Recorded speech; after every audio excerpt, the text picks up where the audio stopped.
जय गुरुदेव। आप सभी साधकों का मैं एक बार फिर से स्वागत करता हूँ। आज जो विषय लेकर के आया हूँ, एक साधक के अनुभव के आधार पर जो उसके साथ जो क्रियाएं हुई, घटनाएं घटी, उस विषय में मैं साधकों को थोड़ा सा अवगत कराना चाहता हूँ कि कैसे शक्ति हमारे साथ जुड़ जाती है और वह हमारा साथ नहीं छोड़ती। हमें लगता है कि हमें कभी सफलता नहीं मिल रही, कभी असफलता मिल जाती है साधनाओं में, लेकिन अगर कोई साधना हम पूर्ण कर लेते हैं विधान पूर्वक, तब वह शक्ति हमारे साथ जो है हर जन्म में आ ही जाती है, मतलब किसी न किसी रूप में प्रवेश कर ही जाती है। तो वैसे ही अनुभव उन साधकों के रहे हैं। अब जो साधक थे वह उन्होंने गुरु तो धारण किए हुए नहीं थे, लेकिन कहीं ना कहीं उनकी आस्था भगवान शिव में थी और वो भगवान शिव में कभी कभी बीच बीच में जाते रहते थे जल अभिषेक करने के लिए, भगवान शिव का पूजन करने के लिए। और एक दिन ऐसे ही वे जो है भगवान शिव का अभिषेक करने हेतु जल लेकर के और जा रहे थे मंदिर में, क्योंकि उनका गांव जो था, मंदिर उनके गांव में ही पड़ता था। तो एक तरह से जंगल में था। अब पहाड़ी क्षेत्र था वह, जहाँ से वे साधक रहते हैं जहाँ, तो वहाँ जंगल में ही थोड़ा आगे चल करके पहाड़ी पर एक शिव मंदिर पड़ता था। अब वह उस शिव मंदिर में जल अभिषेक करते रहते थे, जब भी उन्हें टाइम मिलता था जाते थे, पूजन करते थे भगवान शिव का। आस्था भी थी उनकी। और उस दिन जो उनके साथ जो घटित हुआ, उस घटना ने उनका जीवन कैसे बदल दिया और कैसे शक्ति उनसे अटैच हो गई। मात्र और मात्र भक्ति भाव से ही वह साधना कर रहे थे, और कोई ऐसा नहीं था कि साधना भी संपन्न की हुई थी कोई उन्होंने।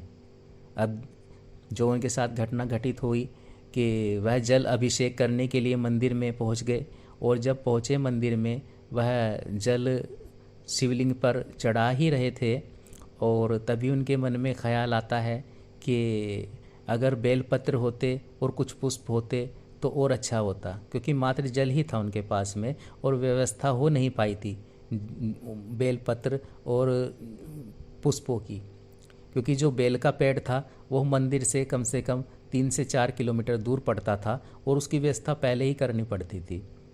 अब उनके मन में ये भाव आए, और पुष्प भी नहीं थे, क्योंकि पुष्प जो थे मंदिर के जो मंदिर का जो बाहरी मैदानी क्षेत्र होता है वहाँ पर पुष्पों की व्यवस्था थी, लेकिन उस दिन वहाँ पुष्प भी नहीं थे, क्योंकि जो वहाँ के पुजारी होते हैं उन्होंने किसी जो कार्य जो साधना से संबंधित रहा होगा, तो उसमें उन्होंने उन पुष्पों को पहले ही तोड़ लिया था, तो वहाँ पर उन्हें पूर्ण सामग्री नहीं मिल पा रही थी। लेकिन वो करना चाहते थे, उनके मन में ये भाव आया। अब तभी एक कन्या वहाँ मंदिर में, जब उन्होंने ये मन में चिंतन आता है, तो एक कन्या वहाँ मंदिर में प्रवेश करती है। अब उसे देख करके उसके हाथ में बेलपत्र भी थे, एक डलिया ले रखी थी उन्होंने, जैसे कि बांस की डलिया होती है, तो उन्होंने बताया कि वैसी डलिया उसके हाथ में थी, और उसमें जो था संपूर्ण सामग्री थी पूजा से संबंधित, अन्य भगवान शिव से जुड़ी हुई, जैसे कि बेलपत्र और पुष्प भी थे। और उसने छोटा सा एक कलश भी लिया हुआ था, तो कि वह स्वयं ही पूजा करने के लिए आ रही थी। अब उस कन्या ने स्वयं ही उन साधक से कहा कि मुझे लगता है कि आपके पास में संपूर्ण सामग्री नहीं है और आप मुझसे ले सकते हैं, और आप पहले अभिषेक कर लीजिए, बाद में मैं पूजन कर लूँगी। अब जब उन्होंने साधक ने उस कन्या को देखा, तो उसका सौंदर्य देख करके वह स्तंभ रह गए कि ऐसी धरातल पर ऐसी सौंदर्यता कहाँ से प्रकट हो गई है, ये तो किसी देव कन्या के समान लग रही है।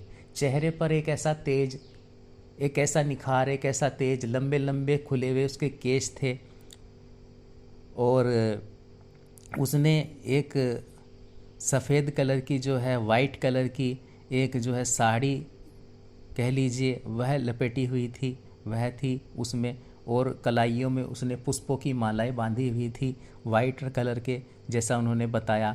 और देखने में उसका सौंदर्य किसी अप्सरा से कम नहीं लग रहा था, लेकिन उनके मन में ये भाव आए कि इस जंगल में ये कहाँ से आ गई। वो बोल नहीं पाए कुछ, लेकिन उन्होंने जो है वह इशारा किया कि आप पूजन करिए और भगवान शिव का आप मेरे से ये सामग्री ले लीजिए। तब उसने वह सामग्री जो पूजा से संबंधित पुष्प थे और बेलपत्र थे, उन साधक को जो है प्रदान की, और उन्होंने जो है वह पूजन में लग गए। अब उन्होंने पूजन किया, भगवान शिव का अभिषेक किया, बेलपत्र चढ़ाए और मन में एक ऐसा भावना उत्पन्न हुई, एक ऐसा उनके मन में जो है प्रेम का संचारण पैदा होता है साधक के मन में कि जैसे साक्षात वह भगवान शिव ने जो है, भगवान शिव उनसे पूर्ण रूप से प्रसन्न हो गए हैं जब उन्होंने वो पुष्प और बेलपत्र और जल भगवान शिव को चढ़ाया और पूजन किया। लेकिन उनके दिमाग में वह ही स्त्री आ रही थी। अब पूजन तो कर रहे थे वह साधक, लेकिन उनके दिमाग में ये चल रहा था कि ये कौन हो सकती हैं, ये देवकन्या कौन है और यहाँ कहाँ से इतने मतलब जंगल में कहाँ से आ सकती है। अब पूजन संपन्न किया और जब पूजन करने के बाद में उन्होंने पीछे मुड़कर देखा तो वहाँ कोई था ही नहीं।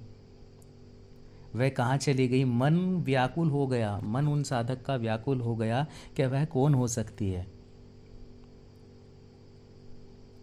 वह कौन हो सकती है जिसे देखने के बाद में इस कदर उनका मन उसकी ओर खींचने लगा। हालांकि उनका विवाह हुआ था, वे जो साधक थे वे विवाहित थे और 2 पुत्र भी थे उनके, लेकिन अनायास ही उनका मन उस ओर गया। उनका मन कभी वे इस जो है भाव से उन्होंने कभी किसी स्त्री के बारे में सोचा नहीं। उस प्रेम की जो उनके अंदर एकदम से उसको देखने के बाद में प्रेम का संचारण जो हो चुका था और एक खिंचाव, एक आकर्षण उसे देखने के बाद में उनके मन में अनायास ही उसकी ओर आकर्षित हो रहा था उनका मन, तो विचलित हो गए, इधर उधर देखने लगे। जब उन्होंने पूजन संपन्न करने के बाद में प्रांगण में, जो मंदिर का प्रांगण था, वहाँ उन्होंने चारों तरफ देखा और बाहर निकल के देखा नहीं, लेकिन वह स्त्री कहीं भी नज़र नहीं आ रही थी। अब ऐसी कन्या जब कोई देखता है, क्योंकि जो उनको लगा कि पृथ्वी पर तो ऐसी कन्या का मिलना बहुत ही मुश्किल है कि कहाँ तलाश करें। अब उनके मन में ये चिंतन आने लगा। अब उस दिन वह अपने अभिषेक करने के बाद में वापस घर गए और घर जाते हैं, लेकिन उनके दिमाग में वही चीज़ें चल रही हैं। अपने काम पर गए वे, जो उनका कार्य था जिस पर जाना होता था उनको, वहाँ भी उनके दिमाग में वही कन्या, वही स्त्री का जो है चल रहा था कि वह कौन हो सकती है, आखिर कौन है जो इतनी सौंदर्यतम, जो व्यक्तित्व, इतना आकर्षण कैसे हो सकता है किसी स्त्री का। तो भाव उनके मन में अपने आप ही जो है आने लगे। अब उनका जो है, उनके गुरु थे, देखिए उन्होंने हमें ही, क्योंकि जो उनके गुरु थे कहीं ना कहीं उनके मार्गदर्शन में भी हमने कुछ साधनाएं संपन्न की थी वहाँ पर रह कर के उस क्षेत्र में। तो उनके जो शिष्य थे अन्य, उन्होंने ही हमें उनकी इस घटना के बारे में, विषय में बताया था, जो कि उन्हीं के साधक थे। और उनके गुरु के मार्गदर्शन में भी हमने कुछ साधनाएं संपन्न की थी जो अप्सरा से ही संबंधित थी। अब देखिए क्या होता है कि उन्होंने जो संपर्क किया, जो उनके गुरु थे उनसे संपर्क किया कि वह कौन हो सकती है। अब उन्होंने बताया कि देखिए वह जो कन्या थी, वह जो आपके पास आई थी, वह कोई साधारण कन्या नहीं थी, वह कोई साधारण कन्या नहीं थी, क्योंकि वह जो थे वह भी कहीं ना कहीं साधक ही रहे थे और बड़े साधक थे जो उनके ही क्षेत्र में रहते थे। और कुछ साधक थे उनके जो उनके साथ में रह कर के साधनाएं भी करवाते थे। कम से कम 6 से 7 साधक का एक ग्रुप था जो वो कुटिया में रह कर के साधनाएं भी संपन्न करवाते थे वे बाबा। और जब उन्होंने उनके पास उनको जाना पड़ा, किसी ने उनके विषय में बताया कि गुरुजी हैं और आप उनसे संपर्क कर सकते हैं, क्योंकि उनका मन इतना विचलित हो गया कि वह कन्या आखिर कौन थी। इतना प्रेम, इतनी प्रेम पूर्वक निगाहों से देखना और इतना आकर्षण कैसे हो सकता है, किसी सामान्य स्त्री में तो हो नहीं सकता। और एक ऐसी उनकी स्थिति हो गई कि वह ना खाना खा पाते, केवल उसी का चिंतन करने लगे। तब उनको उनके एक मित्र ने बताया कि आप गुरुजी के पास जाइए और हो सकता है वह आपकी समस्या का निदान करेंगे। तब वह गुरुजी के पास गए। हालांकि उनके स्वयं के गुरु नहीं थे, लेकिन वह गए। तो उन्होंने बताया कि ऐसे ऐसे मेरे साथ हुआ है, और उसके बाद में वह नहीं आई। केवल एक दिन उसका वह जो कन्या थी वह वहाँ पर आई शिव मंदिर में, और उसके बाद मैंने उसे बहुत ढूंढने की कोशिश की।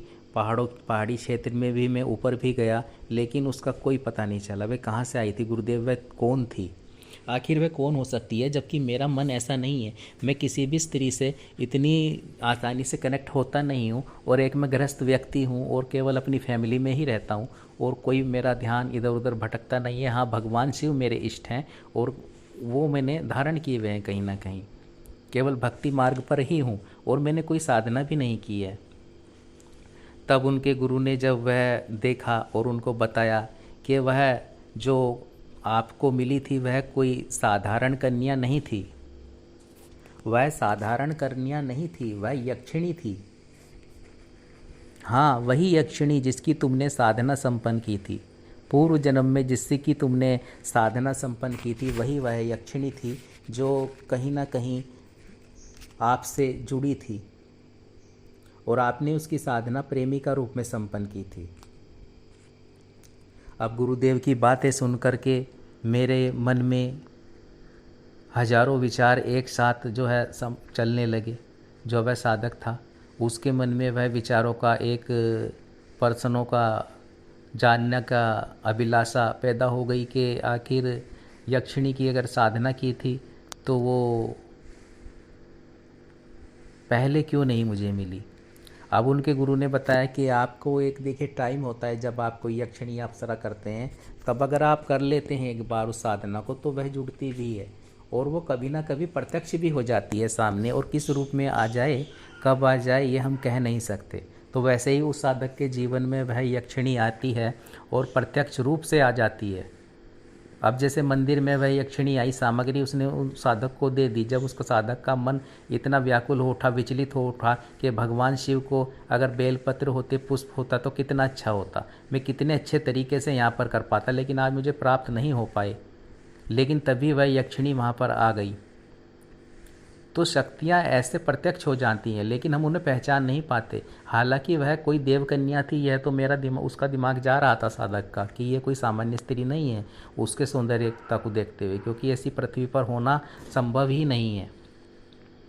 और इसीलिए उसका मन व्याकुल था। इसीलिए उन्होंने, जो गुरुजी रहते थे वहाँ उनके गाँव में, तो वहाँ कुटिया में जा कर के पता किया। तब उन्होंने बताया कि आपके साथ में पूर्ण रूप से यह जुड़ी हुई थी, और आपने पूर्व जन्म में यह साधना संपन्न की थी, यक्षिणी की अष्ट यक्षिणी साधना जो आपने संपन्न की थी, और जो आपके सामने प्रत्यक्ष आ गई। और अगर आप फिर से इसे मिलना चाहते हैं तब आपको मैं साधना क्रम दे रहा हूँ, तब आपके सामने ये पूर्ण रूप से प्रत्यक्ष होगी, और आप जब जो भी से कार्य देंगे वह आपके कार्य संपन्न करेगी। लेकिन आपको यह साधना संपन्न करनी पड़ेगी। अब मुझे कुछ भी हो जाए, उस साधक को मन में आया कि यह साधना संपन्न करनी ही है। और यक्षिणियों में भी सर्वश्रेष्ठ अष्ट यक्षिणी साधना, जिसकी साधना संपन्न कर लेने के बाद अष्ट जो यक्षिणी अन्य यक्षिणियाँ होती हैं उसकी भी जो सिद्धि होती है, सहचर्य प्राप्त कर लेता है वह साधक। तो इतनी उच्च कोटि की साधना उस साधक ने संपन्न कर रखी थी। लेकिन किन्हीं कारणों से वह उसके साथ जुड़ तो गई थी और प्रत्यक्षीकरण भी हो चुका था, लेकिन वो पूर्व जन्म के उसके जो कर्म थे जिसमें उसने साधना संपन्न की थी, उसकी वजह से उसे प्रत्यक्षीकरण हुआ वहाँ साधक को। तो गुरुजी ने उसके पूरी डिटेल दी, और थोड़ा उसको पूर्व जन्म का दिखाया भी कि देखिए कैसे कैसे आपके साथ कहाँ कहाँ इसने आपकी सहायता की है, और आप एक अष्ट यक्षिणी साधक रहे हैं। तो हम कभी कभी समझ नहीं पाते। कहने का मतलब यही है कि हम कभी समझ नहीं, हम अपने आप को सामान्य समझ लेते हैं। लेकिन अगर कभी कभी ऐसा होता है कि कोई साधक को दूसरे दिन तीसरे दिन ही प्रत्यक्षीकरण इसीलिए हो जाता है साधना में, अप्सरा में, कि क्योंकि उससे वह शक्ति जुड़ी होती है पूर्व जन्म से, केवल हमें क्रिया मात्र करनी होती है। तो मैं इसीलिए कहता हूँ प्रॉपर तरीके से आप यक्षिणी अप्सरा साधना करेंगे, अगर करते हैं तो उसमें कुछ भी घटित हो सकता है, कोई भी क्रिया दृष्टिगोचर हो सकती है साधना में। जैसे उस साधक के साथ हुआ। केवल और केवल भक्ति भाव से ही वह भगवान शिव का जल अभिषेक करता था, पूजन करता था, कभी कभी मंदिर में जाकर, और वहीं उसे यक्षिणी ने प्रत्यक्ष दर्शन दे दिए, लेकिन वह पहचान नहीं पाया। वो उस वक्त पहचान नहीं पाया उसे कि ये यक्षिणी है। और कोई शक्ति बताती नहीं है आकर के आपको कि ऐसे ही बता देगी कि हाँ मैं यक्षिणी है, यक्षिणी हूँ, मैं अप्सरा हूँ। कभी कभी हमें नहीं पता होता कि वह कब प्रत्यक्ष हो जाए। तो ये एक सत्य घटना है। और हिमाचल के ही एक गांव है, उसमें ही ये साधक रहते थे, जिनका ये अनुभव, अब तो इन्होंने काफ़ी जो है साधनाएं संपन्न की हैं और काफ़ी ये आगे बढ़ गए हैं। तो इनके अनुभव रहे। फिर जो उनके गुरु थे, जो उन्होंने गुरु धारण किए, फिर उन्होंने जो वहाँ पर वह बाबा रहते थे, उनके मार्गदर्शन में उन्होंने वह अष्टयक्षिणी साधना की और पूर्ण रूप से उससे जुड़ गए। पूर्ण रूप से वह उनके सामने, उसने दूसरे तीसरे दिन से ही साधना में आना शुरू कर दिया, क्योंकि वह तो मात्र बहाना चाहती थी, वह तो चाहती थी कि वह तो एहसास कराना चाहती थी। फिर उसने सारी बातें उसने उस साधक के समक्ष रखी कि आपने मेरी जो साधना थी वह पूर्व जन्म में संपन्न की थी, और मैं अष्टयक्षिणी हूँ, और मेरे साथ में आपको अन्य यक्षिणियों की भी जो है वह जो कृपा होगी वह प्राप्त होगी, और आप जब चाहेंगे मैं आपके सामने प्रत्यक्ष रहूँगी। प्रत्यक्ष चाहेंगे तो प्रत्यक्ष के रूप में और अप्रत्यक्ष रूप से, दोनों ही रूप में आपके साथ रहूँगी। केवल मैं आपको बताना चाहती थी, अवगत कराना चाहती थी कि आप मेरी साधना संपन्न करें, ताकि मैं पूर्ण रूप से आपसे इस जीवन में भी जुड़ सकूं। तो जो साधना उनके गुरु ने बताई, वही साधना मैं आप लोगों के समक्ष रख रहा हूँ, और ये अष्टयक्षिणी साधना है। यक्षिणी में सर्वश्रेष्ठ साधना कहा जाता है इसको। तो अब आइए विधि बता देता हूँ। जो उनके गुरु ने उनको विधि बताई थी, वही विधि मैं आपको बता रहा हूँ। अब देखिए, विधान बता देता हूँ मैं साधना का, अष्टयक्षिणी साधना का, जिसे कोई अन्य साधक भी कर पूर्ण सफलता प्राप्त कर सकता है और अष्टयक्षिणी को प्रत्यक्ष कर सकता है। अब जो साधक ने साधना संपन्न की, उसके बाद में वह अष्टयक्षिणी साधना इस प्रकार से है। देखिए, इस साधना में जो आवश्यक सामग्री है वह होगी 8 अष्टाक्ष रखने हैं आपको। 8 जो होंगे अष्टाक्ष बोलते हैं इनको, और ये गुटिकाएँ, 8 अष्टाक गुटिकाएँ तथा अष्टयक्षिणी सिद्धि यंत्र, ठीक है, ये सामग्री होगी। एवं यक्षिणी माला, तो ये सामग्री की व्यवस्था करनी है, और पूर्ण प्राण चैतन्य होना सामग्री आवश्यक है आपके लिए। और देखिए, साधक ये साधना किसी भी शुक्रवार से प्रारंभ कर सकता है, और शुक्रवार शुक्ल पक्ष का होना आवश्यक है। अब ये 3 दिन की साधना है, यानी कि 3 रात्रि में आप ये साधना संपन्न करेंगे। 3 दिन की साधना है, और साधक पीले वस्त्र धारण करने हैं साधक को इसमें, और गुरु पीताम्बर ओढ़ लेना है ऊपर से, ठीक है। और एक लकड़ी के बाजोट पर आपको सफ़ेद वस्त्र बिछाने हैं, तथा उस पर कुमकुम से जो यंत्र है, एक यंत्र, वह बनाना है। फिर उस यंत्र के ऊपर आपको ह्रीम लिखना है, ह्रीम बीज अंकित करना है यंत्र के ऊपर, और जो साधक करेंगे ये यक्षिणी साधना, उनको वह यंत्र भी प्रदान कर दिया जाएगा पूर्ण विधि के साथ में, जो उन्हें बनाना है, ठीक है। अब एक एक अष्टदल, आप क्या करना है आपको, एक एक अष्टाक्ष गुटिका, जहाँ ह्रीम लिखा हुआ है आपने यंत्र पर, वहाँ स्थापित करनी है। फिर अष्टयक्षिणी का ध्यान करना है, और प्रत्येक गुटिका का आपको पूजन करना है कुमकुम पुष्प तथा अक्षत से, ठीक है। अब धूप दीप लगाएं, वह भी लगाना है आपको। फिर आपको जो है यक्षिणी से निम्न मूल मंत्र की एक माला मंत्र जप करना है।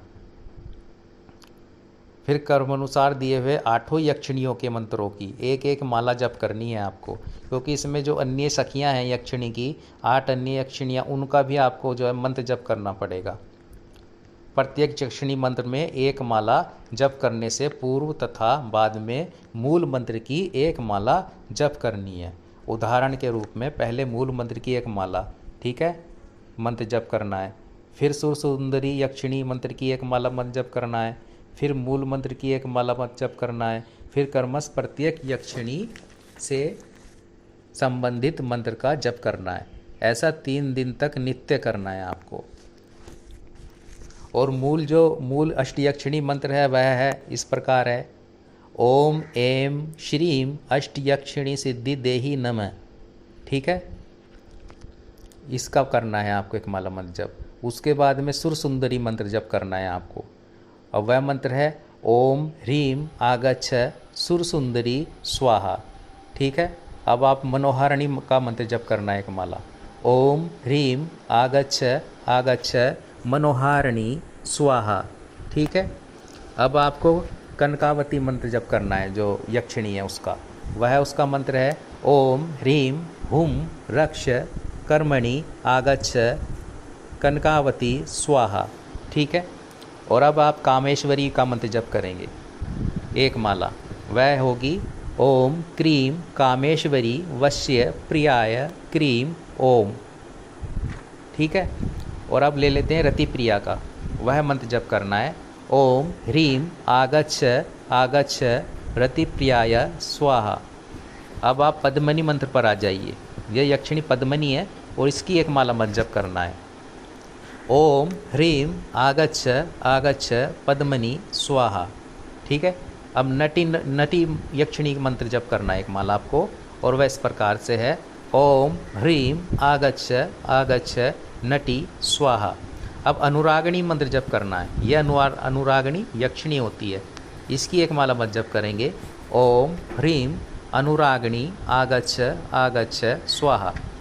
तो इस तरह से जो है अष्टयक्षिणियों का मंत्र जप करना है, और इसमें आपको एक साथ जो अष्टयक्षिणियाँ हैं उनकी सिद्धि साधक प्राप्त कर लेता है।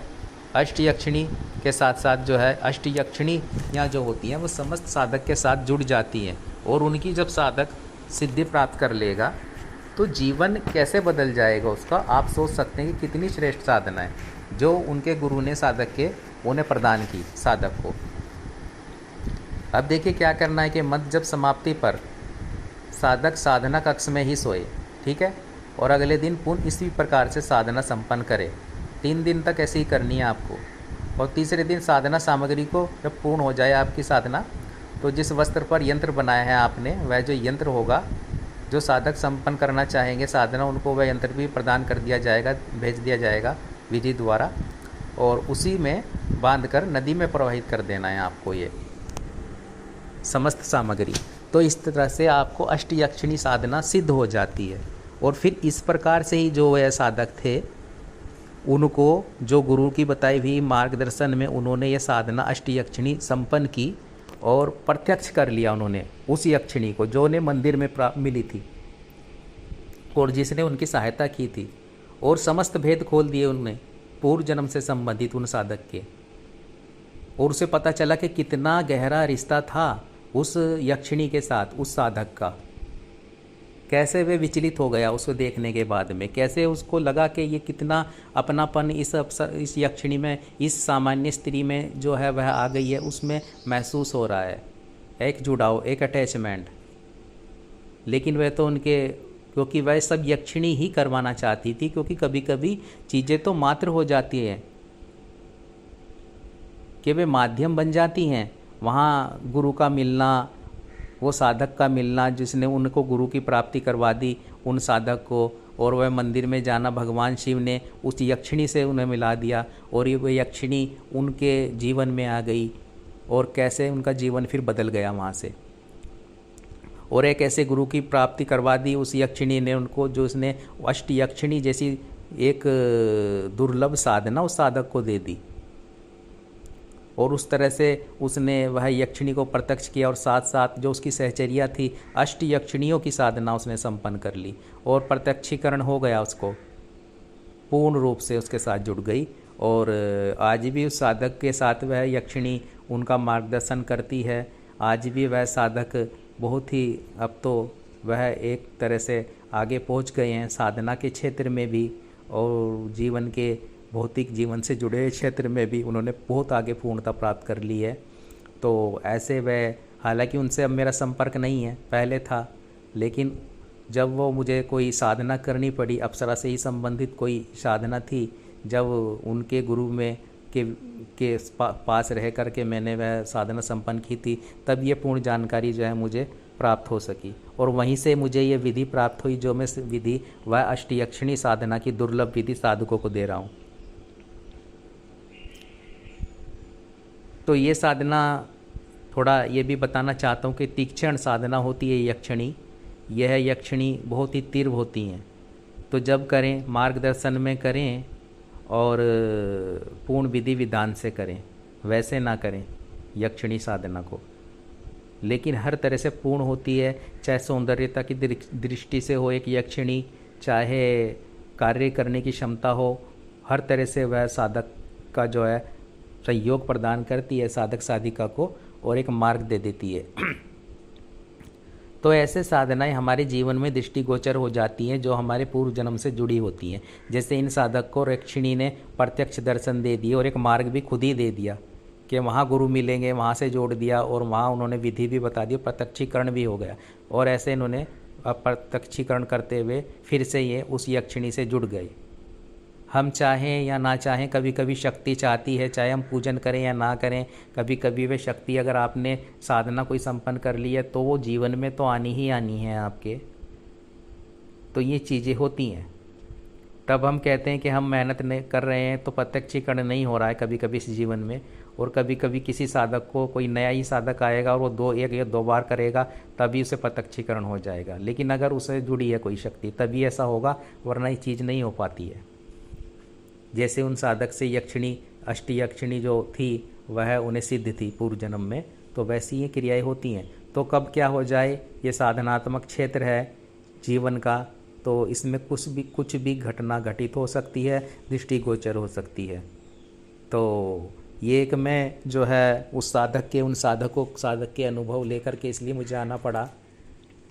अनुभव क्या जो उनके साथ घटना घटित हुई वही मैंने आपके समक्ष रखी है कि आप भी समझ सकें कि अगर आप कोई साधना करते हैं तो ये ना समझें कि वह शक्ति अगर किसी कारण से प्रत्यक्ष नहीं होती है तो वो आपसे जुड़ी नहीं है। वो तो कभी भी आपके जीवन में आ सकती है किसी भी रूप में। वहाँ भी आ सकती है जहाँ उसे आप पहचान ना सकें। आप उसे एक कन्या समझ लें, लेकिन वह हो सकता है कि वही शक्ति हो, लेकिन हाँ आपका मन उसे देखकर ये महसूस ज़रूर होगा कि ये इस तरह की नहीं है। जब वह आपके जीवन में आएगी तब आप ये पहचान होगी कि आप उसका सौंदर्य देखकर, उसका आकर्षण देखकर, उसमें आपको एक देव कन्या के समस्त गुण नज़र आएंगे। आपके दिमाग में ये बात आ जाएगी यहाँ इस धरा पर तो ये इस धरा की तो है ही नहीं। तो वैसे ही उन साधक के साथ हुआ।